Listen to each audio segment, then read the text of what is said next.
ভারতের হামলার পর পাকিস্তানের পররাষ্ট্রমন্ত্রী ইসহাক দারের সঙ্গে কথা বলেছেন তুরস্কের পররাষ্ট্রমন্ত্রী হাকান ফিদান। এ সময় তিনি ভারতের আগ্রাসনের বিরুদ্ধে পাকিস্তানের প্রতি সংহতি প্রকাশ করেছেন।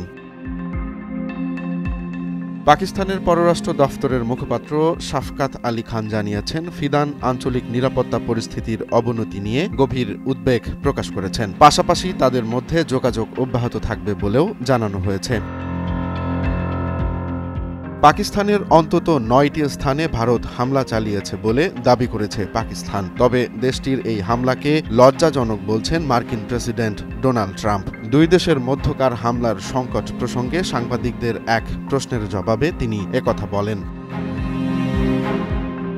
সাধারণ ফ্যানের দিন শেষ, আকিস ফ্যানে বাংলাদেশ।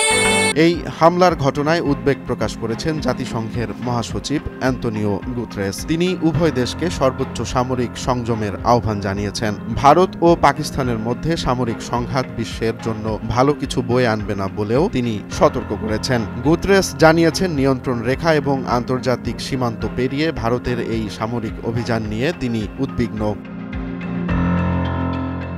মার্কিন পররাষ্ট্রমন্ত্রী মার্কো রুবিও বলেন, আমরা ভারত ও পাকিস্তানের মধ্যকার পরিস্থিতি নিবিড়ভাবে পর্যবেক্ষণ করছি। আমরা আশা করছি যে এটা দ্রুত শেষ হবে এবং শান্তিপূর্ণ সমাধানের জন্য ভারত ও পাকিস্তান উভয় নেতৃত্বকে সম্পৃক্ত করা অব্যাহত থাকবে।